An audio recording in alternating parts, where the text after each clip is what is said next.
Journey away from the sun, past Earth and the inner planets, millions upon millions of miles. It's here that giants lurk, Jupiter and Saturn, spheres so cold and distant that the sun is no more than a tiny beacon in a vast twilight.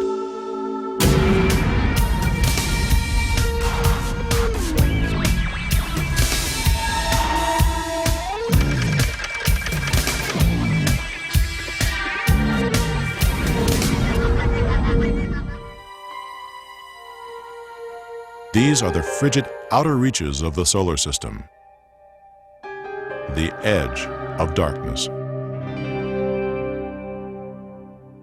It's a new uncharted territory out there. It's a new frontier at the edge of the solar system, and the next few years are going to probably bring many surprises. Already, we've found gossamer rings around gargantuan planets. We've detected atmospheres on worlds that barely catch the light of day. We've spied a moon with a king-size crater, and other moons popped with celestial buckshot.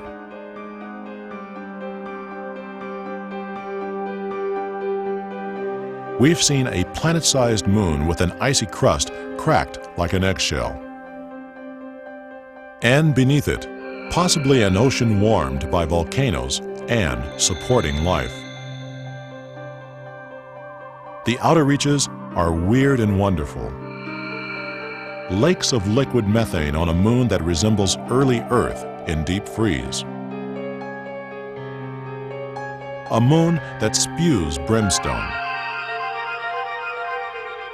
Another that vents nitrogen.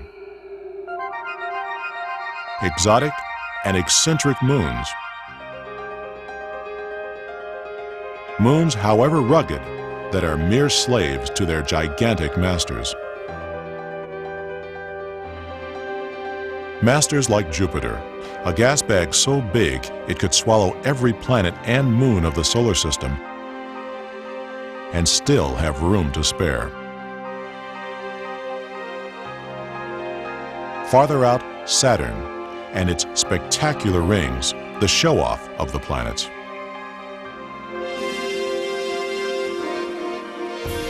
Even farther, Uranus, with its tilted axis, the result of some ancient collision. And more distant still, Neptune, last of the four gas giants, ringed with rocky particles. But there's yet another planet that may not be a planet at all. Its crazy elliptical path occasionally takes it inside Neptune's orbit, a planetary joker. Close in toward the Sun are the terrestrial planets, the planets that are made of rocks and silicates, like the Earth. Further away are the gas giants, mostly made of hydrogen, a lot of water, and furthest away are the really weird things, the icy dwarfs, things like Pluto. Pluto has a moon, Charon, half the size of the planet. They circle each other face to face as though joined by an invisible bar. A diminutive couple waltzing in a candle-lit ballroom. Physically being on Pluto would be rather interesting. For one thing, the lighting levels are about 1,000th what they are on Earth. That means its noonday sun would look like what the sun looks like now, about 35 minutes after sunset. It'd be this kind of glow in the sky, and you could see stars in the daytime sky. There has been some controversy whether Pluto is a planet or some other object like a large comet or an asteroid. Well, certainly Pluto does meet all the criteria for being a planet. But the other interesting thing is that Pluto, in fact, may be the largest body of a collection of material, so-called the ice dwarfs, which in turn may be the parent material for comets themselves. This is the kind of material we've never seen before, and very, very intriguing because it may be some of the most primitive material in the solar system. That's why NASA is planning a mission to Pluto. But timing is of the essence. As Pluto flies through space, its distance from the Sun changes. At its farthest and coldest, the atmosphere freezes from gas to solid.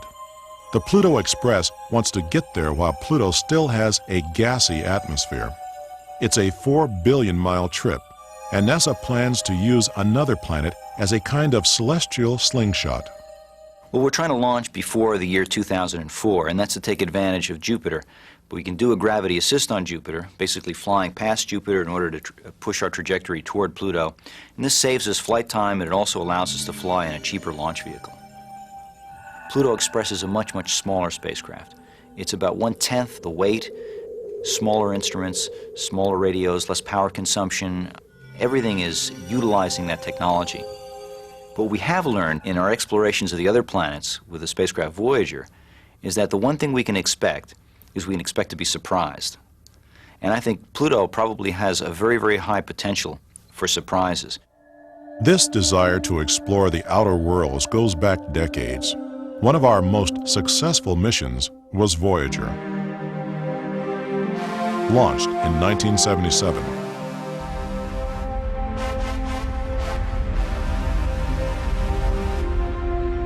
Voyagers 1 and 2 have traveled billions of miles into space, and Voyager 2 is still sending back data. The Voyagers were our first real close-up exploration of the outer solar system. They were designed as flyby missions, in other words, a quick look and detailed pictures of the outer planets, Jupiter, Saturn, Uranus, and Neptune. It was a long journey to the outer planets.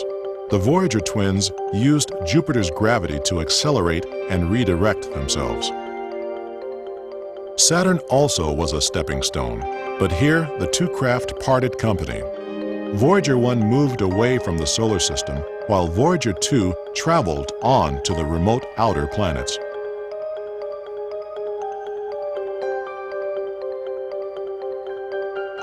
The Voyager twins carried many sensors. The most valuable of these were the TV cameras that in 1979 recorded the king of planets, Jupiter. Jupiter is surrounded by courtiers. 16 moons spin around in the Jovian kingdom. The Voyagers sent back images of moon shadows playing across the great planet's face.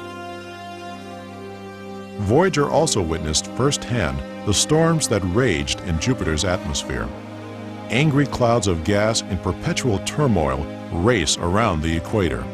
One storm is thousands of miles across, a huge swirling vortex of gas. It's the Great Red Spot.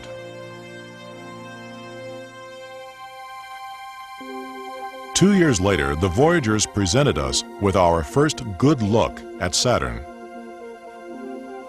It's been observed ever since we've looked into the skies. Its hallmark is its rings. The broad rings are actually thousands of individual ringlets, like grooves on a phonograph record.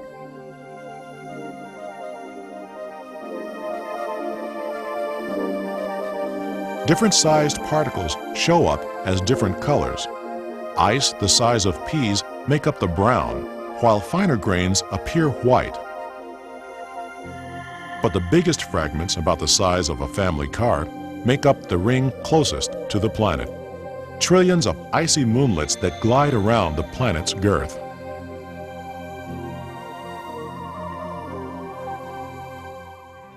Staring into space toward these rings from Saturn's cloud tops, everything seems serene. Nothing could be further from the truth. Saturn's storms are of epic proportions. Just like our own planet Earth, Saturn is tilted over on its axis about 23 odd degrees. This means that it has distinct seasons as it travels around the Sun once every 30 years. And we have noticed that every Saturnian summer, a huge storm erupts from deep within Saturn, bursts onto the surface, and these storms probably would look like great blizzards of ammonia snow. Life would perish in seconds here. Saturn's a typical gas giant with chemistry unlike anything on Earth.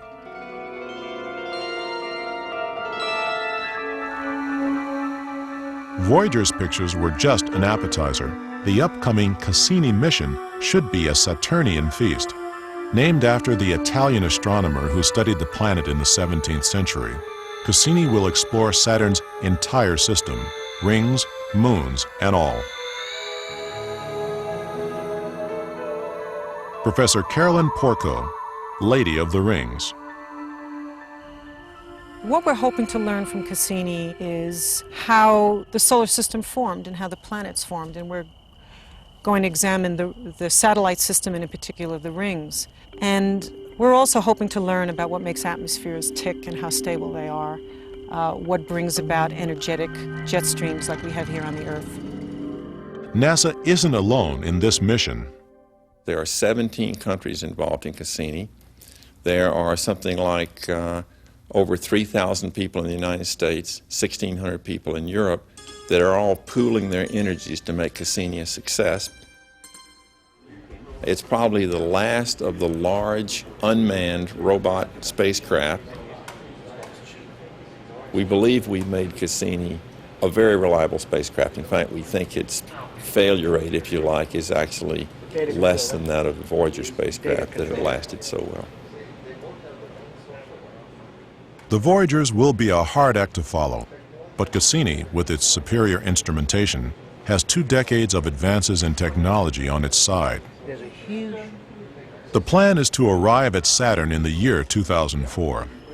One of the main reasons for sending a spacecraft like Cassini back to Saturn some 25 years after Voyager had been there is to search for changes in the system. And so we would be delighted if we saw that the rings had changed over that period of time. That would give us information about the way they're evolving. Many questions remain unanswered about Saturn, the most beautiful of the gas giants. Not just about its rings, but about the planet and its moons. Saturn's largest moon, Titan, is the source of most speculation. Titan is the only satellite in the whole solar system that has a substantial atmosphere, and its atmosphere is believed to be similar to the atmosphere that we had here on Earth prior to the emergence of life. Titan's orange hue comes from a primitive cocktail of gases.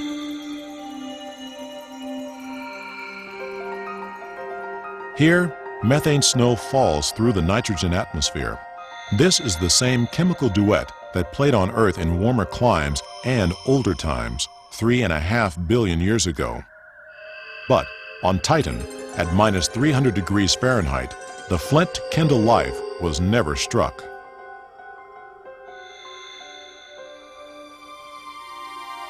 Cassini will send a probe down through the noxious atmosphere of Titan.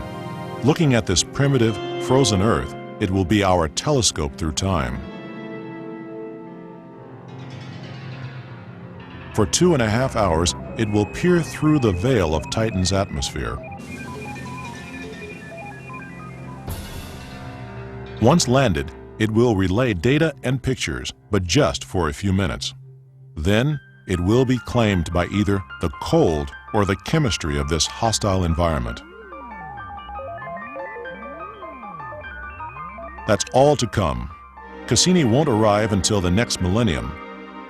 Meanwhile, we can study Voyager images of other strange bodies that inhabit the Saturnian system.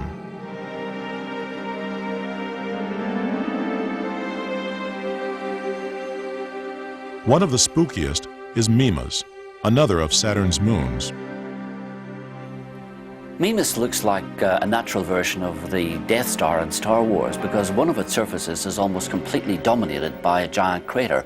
Now, had the object which caused the crater been slightly bigger, Mimas would have been totally destroyed and by now would have been assimilated into Saturn's rings. Our knowledge of the solar system seems to come in bursts.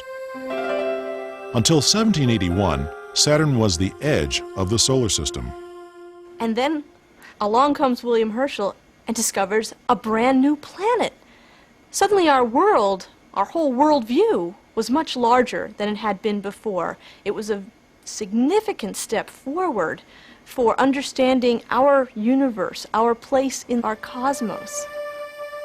What Herschel found in 1781 was Uranus. For 200 years, all we could learn from our telescopes were the size, the tilt, and the composition of the planet. But with Voyager 2 in 1986, came the chance to get a close look at the planet. The first pictures were disappointing. Uranus was a bland, featureless world with little in the way of clouds. What Voyager did see was the rings. And they confirmed an amazing story. It's likely that Uranus was once blasted almost into oblivion.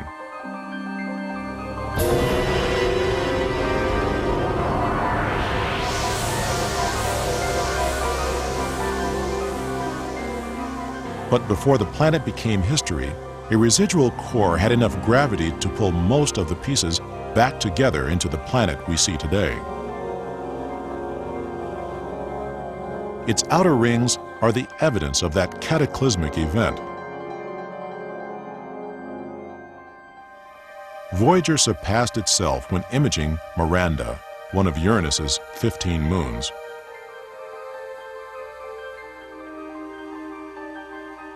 Only 300 miles across, it has plateaus, canyons, cliffs, and craters, a crazy collection of surface features all packed into one small moon, and all seen in amazing detail by Voyager. Miranda is a collection of fragments of ice and rock that came together, disintegrated, and then reformed. A dynamic surface that is still flexing and moving. Instead of a few pages, Voyager wrote whole chapters about Uranus and its moons. Then, the Hubble Space Telescope took up the story.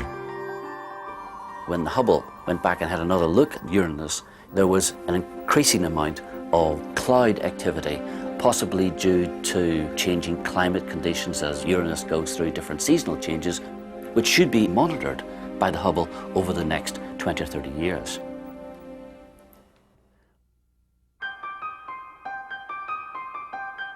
As we struggled to look further into space, observation gave way to calculation. A new planet was predicted before it was actually observed. Uranus kept changing speed, suggesting that something big was pulling on it. It was Neptune, predicted before it was seen by a German telescope in 1846. On the last leg of its odyssey, Voyager flew past the Neptune system. The date was August 24th, 1989.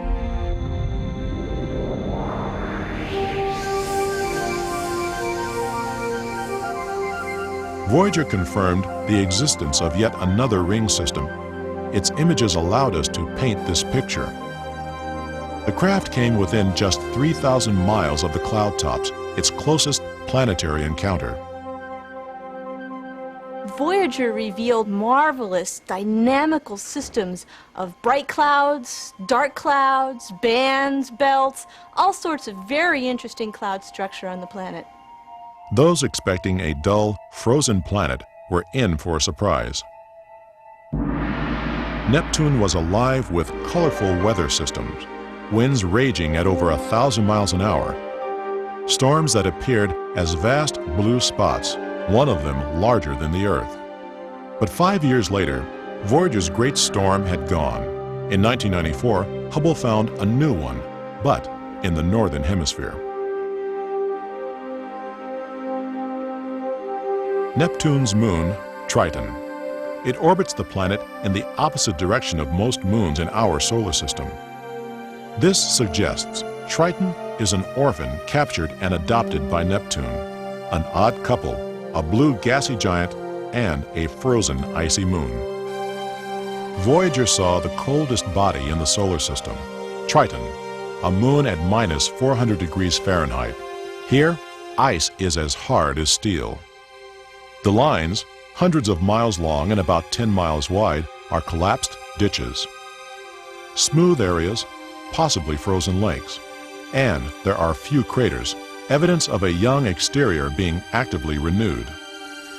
The black streaks come from the moon's strangest features, its geysers.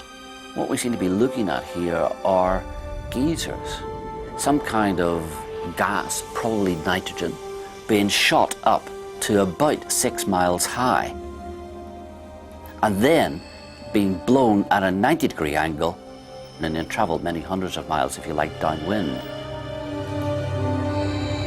Dust falling from these jets formed the strange black trails across the surface. This was the last body in our solar system seen by Voyager. It gave us wonderful glimpses of faraway places.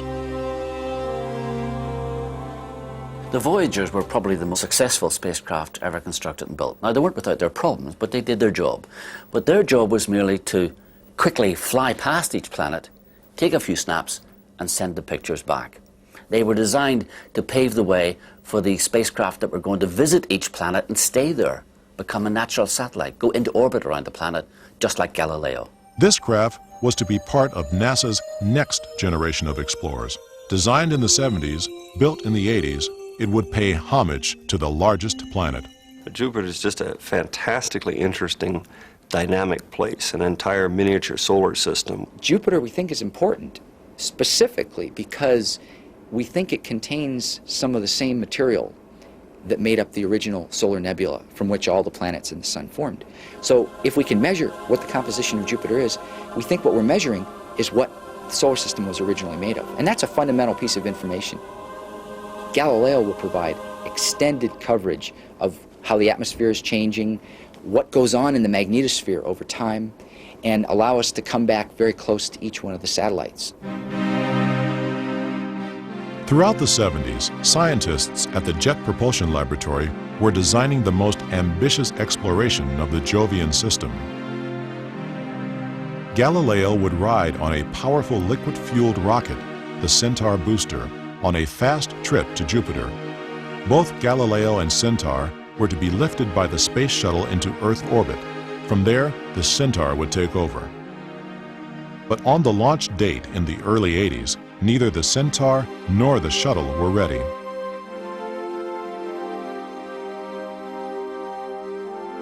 The bright, optimistic days of Galileo's early construction were eclipsed by setbacks.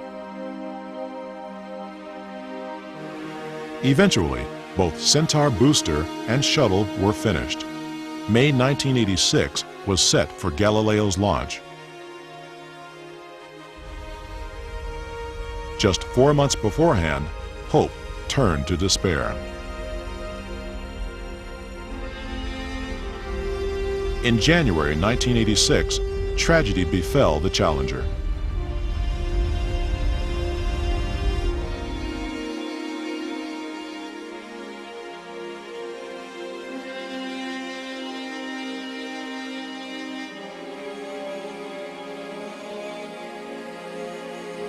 The shuttle program was put on hold, and silence fell on the Kennedy launch pads. Liquid-fueled rockets were banned from the shuttle's cargo bay, and so Galileo's Centaur booster had to be abandoned. Galileo waited for the shuttle. It spent the next 3 years being modified, shunted across the country, and put into storage. Finally, in October 1989, the day came. We have ignition and liftoff of Atlantis and the Galileo spacecraft bound for Jupiter.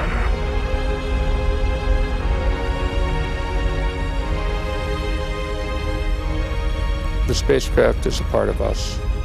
It's the extension of us. And maybe it's true that the nerve endings are not at the spacecraft, but our emotions are on that spacecraft. Absolutely. TV1, Houston. Time, Houston. The spacecraft is stable. Galileo is on its way to another world. Roger, Atlantis, we copy. That's great news. Thanks.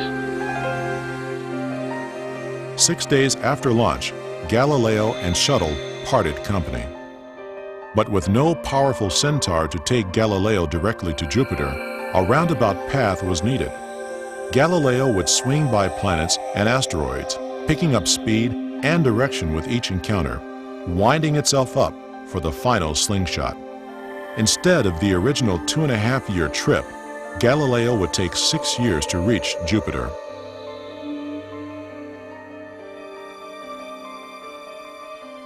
But NASA took advantage of these flybys. The surface chemistry of the dark side of the moon was compared to the light side.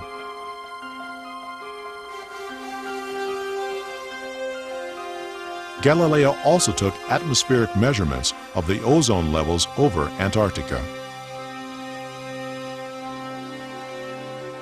But things were going wrong again. Just as the craft was leaving Earth for the final time, the high-gain antenna refused to open properly. The awful truth dawned on NASA. With the antenna stuck, Galileo was virtually useless. The high-gain antenna was really its primary communication tool with the Earth, which of course is hundreds of millions of miles away. And it was designed as a huge dish to send back huge amounts of data. And when the fault developed in the antenna, the great umbrella got stuck and couldn't open. For things which we think that there's some reasonable prospect might not go as we expect, we develop contingency plans. We developed no contingency plans for the high-gain antenna not opening because we were very confident that it would. They ran all the motors backwards and forwards. They created hammering motions. They spun the spacecraft one way or another. They heated it, they cooled it, they pushed it, they pulled it. But there it was, floating in space, shooting out to the planets. What can you do? We've done just about everything we can. We've built a very robust sequence. The spacecraft has been designed for that extremely hostile environment that it's going to go into. And there's not much else we can do but sit back and worry at the moment. But it never did open properly. All of those years of storage, all of those journeys across the U.S. had taken their toll. Now, instead of sending back a picture every few minutes, Galileo would trickle out only enough data for one picture every week. But what is it about Jupiter, this huge ball of gas, that attracts all this interest? Jupiter's big. There's no place to stand. Tremendous jet streams in the atmosphere, satellites circling it, a magnetic field whipping around every 10 hours. Has a huge feature, the Great Red Spot, which is always intriguing. And the storms last for hundreds of years. The Great Red Spot, a storm large enough to swallow the Earth 3 times over. It was all that most people knew of Jupiter until 1994, when the world watched 21 pieces of comet Shoemaker-Levy explode in its atmosphere.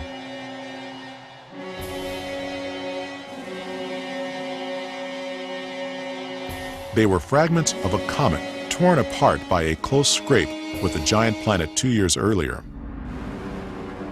Jupiter pulled the fragments into its clouds.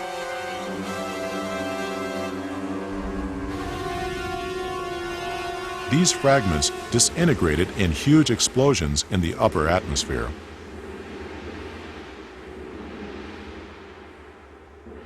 Afterward, Jupiter wore a few black eyes.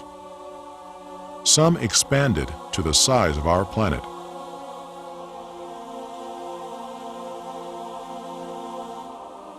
Explosions like this would devastate life on Earth.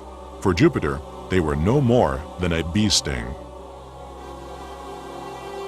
At the time of the Shoemaker-Levy impacts, the Galileo spacecraft was well on its way to Jupiter.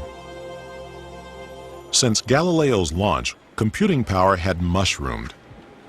Engineers could now compensate for the flawed antenna with a technique that compressed data received from the spacecraft, allowing pictures to be sent in hours rather than days. You're welcome. Some impact pictures trickled back to Earth. But just as it seemed Galileo was recovering, another calamity stopped the hearts of the engineers. The tape recorder appeared to fail. Galileo was just 2 months away from its rendezvous with Jupiter. That was, to me, the worst of all, because at the moment when it happened, I was sure that it was broken. A lot of people were convinced that it had broken, and there was no recovery. The tape recorder's main duty was to record data, information from the various sensors and the camera, and send it back to Earth at the appropriate times. When the main antenna was proven to be faulty, the tape recorder assumed a much greater importance. They eventually discovered one end of the tape was faulty. By ordering the onboard computers to ignore that portion, the rest could be used to record pictures and data. But there was a price to pay. Galileo's route was planned so it would encounter Io, a cauldron of sulfur volcanoes and one of Jupiter's most intriguing moons.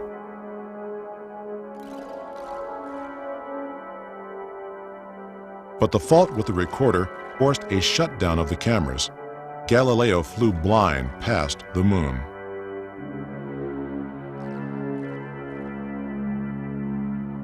Galileo seemed jinxed. An expensive trek to the Jovian system was being dogged by failure. Galileo was actually two craft. Some months earlier, a probe had been sent from the main craft.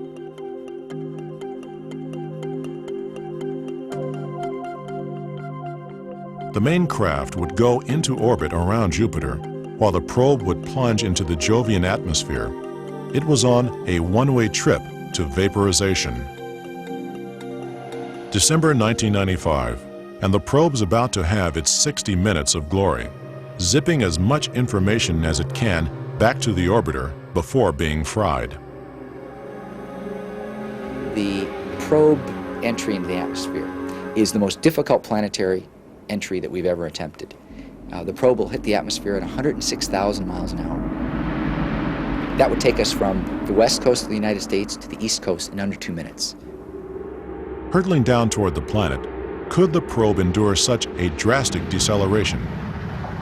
Crashing into the Jupiter atmosphere at that speed would resemble this kind of impact. Would the craft survive? Would the sensors operate? Would the data get back to the orbiter? I am coming to Judgment Day. That Thursday, the 7th of December, for me was Judgment Day. The next day, I was going to be in heaven or hell. There was no two ways about it.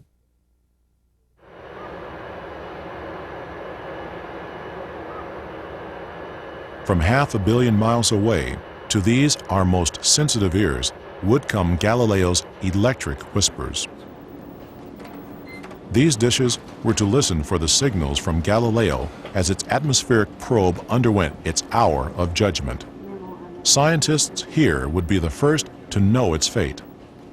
Goldstone Tracking Station focused, listened, and waited as the hour for the probe's entry drew near. December 7th, 1995, and Galileo's ambitious foray to Jupiter is attracting worldwide attention. Print reporters are here. So is TV.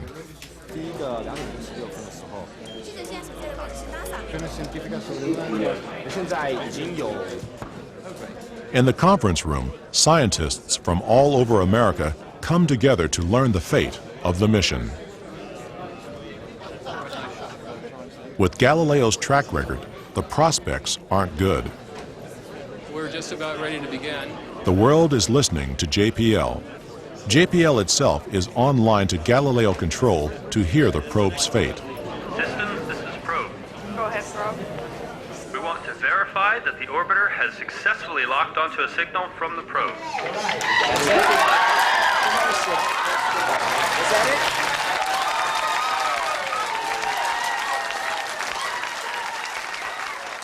The atmospheric probe was transmitting. Things were looking up. Oh, this is stunning. This is a testimony to the ingenuity of the brilliant scientists and engineers that have worked on this program. They went through the perils of Pauline, of losing a launch vehicle, of losing the high-gain antenna, having a problem with a tape recorder, but they did it anyhow. The little probe made the most spectacular kamikaze dive in history. In under a minute, the atmospheric drag reduces its speed by 40,000 miles per hour. Its heat shield sears at 21,000 degrees Fahrenheit. Another minute, the parachute is deployed. The speed is down to 19,000 miles per hour. Another 10 seconds and the protective cocoon is jettisoned. The instruments are directly exposed to the Jovian atmosphere. At 4 minutes in, the probe reaches the visible cloud tops. For the next 90 miles, unimaginable extremes. Freezing cold, severe winds, increasing temperature, and pressure and turbulence unknown on Earth. The plunge is all over in 57 minutes. Like an ice cube in a furnace, it melts. The scientists are elated.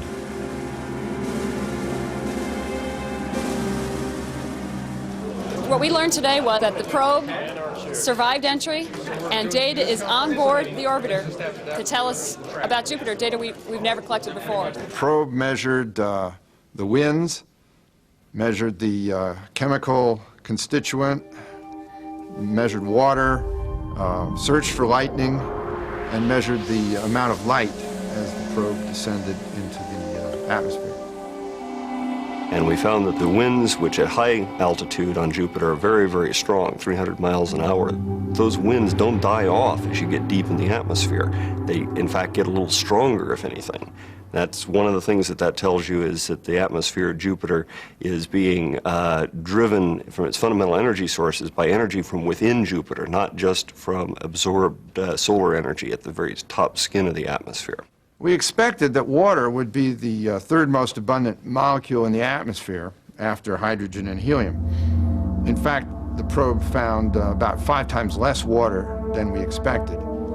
And that could either be because Jupiter's a dry planet or because the probe hit a dry spot.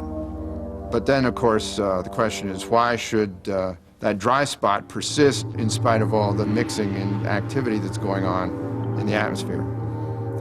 We're still arguing about that one. But far more is to come. The Galileo spacecraft will slot into orbit around Jupiter, aligning itself for the main part of its mission. The Galileo spacecraft can be directed by the information, particularly the images that amateurs and professional astronomers have gathered over a long time. We send reports on our observations to Dr. Glenn Orton at JPL for liaison with the Galileo team.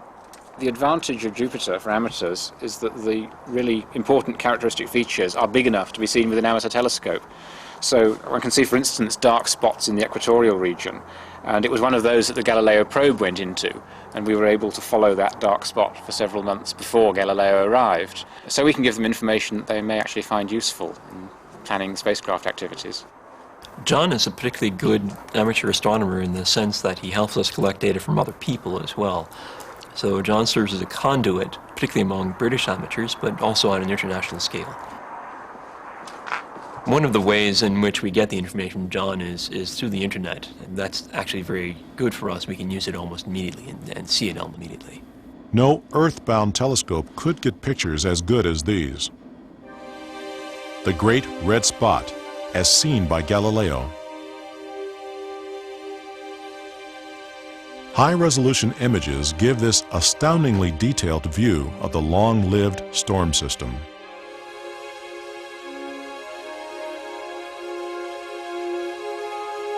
Galileo searched the upper atmosphere for any signs of the Shoemaker-Levy impact, but all traces had vanished. Perhaps the evidence was swept away in the turbulent atmosphere, the swirling storms and cyclones of frozen ammonia, more proof from Galileo of a dynamic atmosphere. Encircling Jupiter are very faint rings. Invisible from Earth, they're overwhelmed by the light of Jupiter. It's like trying to see a candle against the beam of a searchlight, but they could only be glimpsed if you were hovering near the clouds.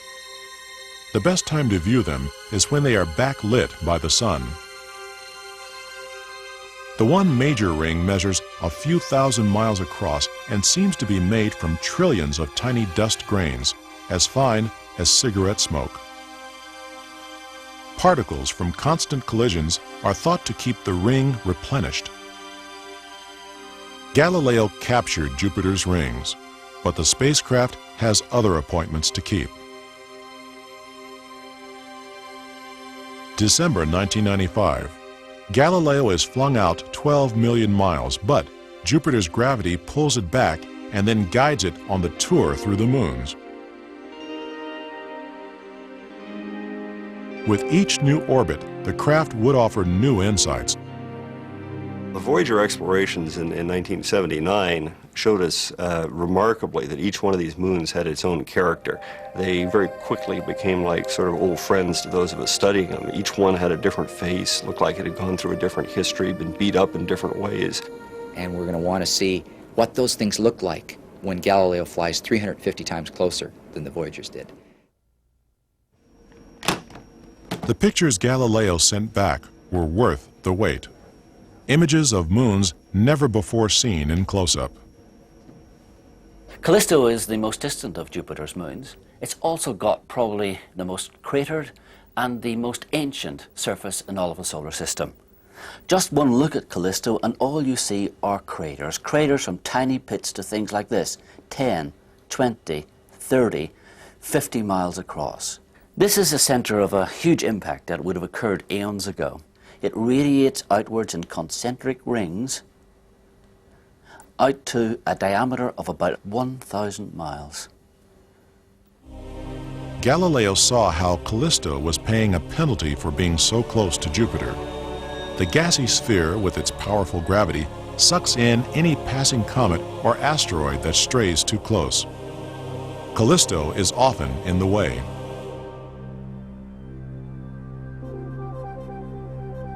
In contrast, Europa showed a face completely unlike Callisto's. Europa's lack of craters suggests a young surface made up of fresh material. Cracks seem to show where the moon's crust shifted, allowing liquids to well up from below. The most intriguing thing about Europa are the series of thousands of lines that crisscross its surface, rather like a whole highway system. From the shots of Voyager and from far away in Galileo, these lines appeared single. When you look at them in close-up, say through the more detailed pictures of Galileo, we see them as double. Now, the reason for this seems to be that we're looking at a place where water or a liquid has come up through a crack in the surface, flowed outwards, and re-solidified or frozen. And what we're looking at is probably a kind of a levee.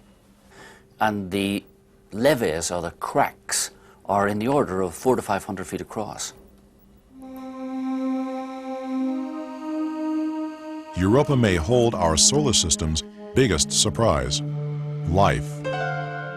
Not on its surface, but 60 miles beneath.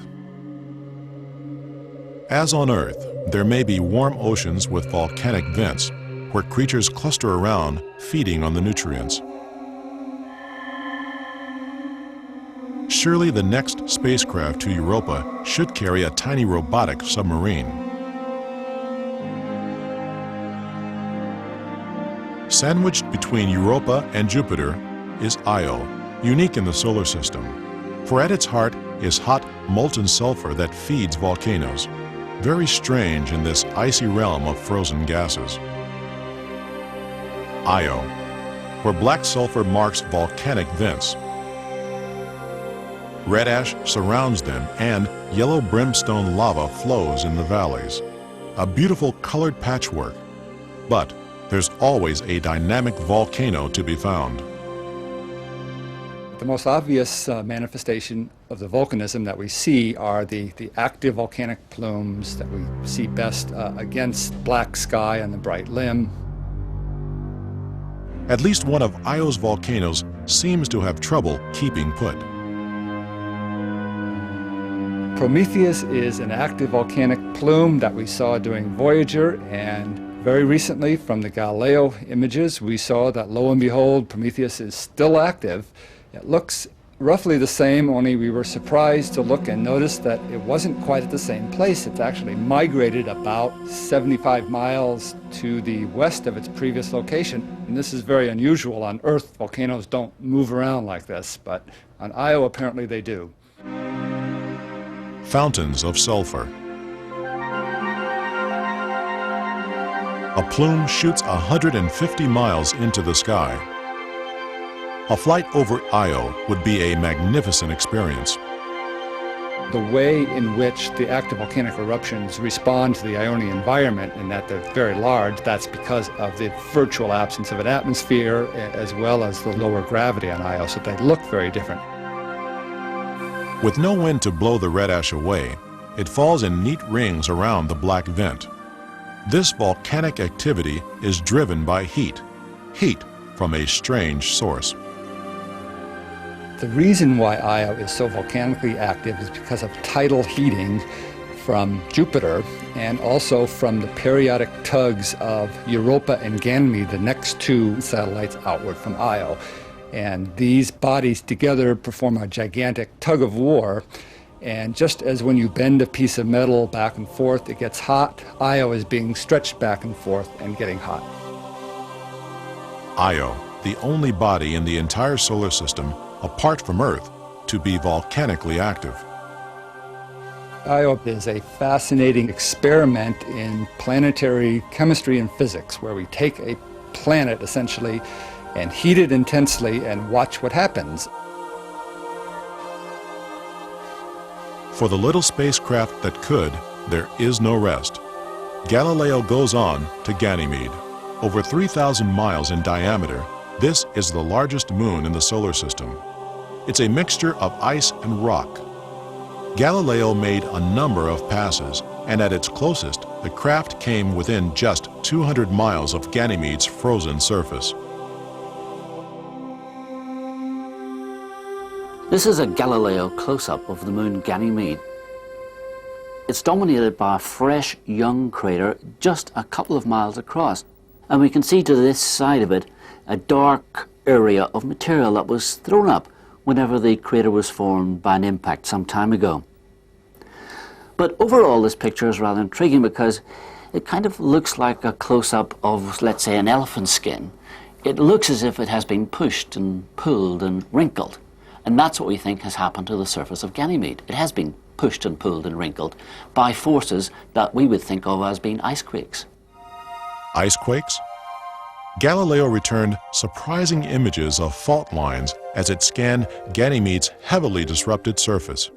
It's a surface furrowed into a crisscross of ridges and troughs. The whole of the moon appears to be ice blocks that constantly slide and shift past each other.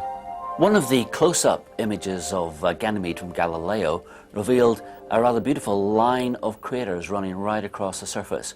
Now, this was probably caused by a rain of cometary debris, rather like the impact of Shoemaker-Levy 9 on Jupiter. By tracking Galileo precisely as it flew past the moon, scientists made a remarkable discovery. Ganymede had properties that made it more like a planet than a moon. As Galileo flew past Ganymede, it detected signs of a magnetic field. This is most unusual, a magnetic field inside the magnetosphere of the giant planet Jupiter. The magnetic field tells us something about what goes on inside the core of a planet, or in this case, the moon. These results have allowed scientists to build a picture of the internal structure of the moon. Beneath a thin crust is an icy shell about 500 miles thick. Under that is a molten rocky mantle. At the heart is a dense metallic core. Together, the core and the spinning mantle produce a magnetic field. The soaring whistles and static in one of Galileo's sensors were the telltale signals of the magnetic field.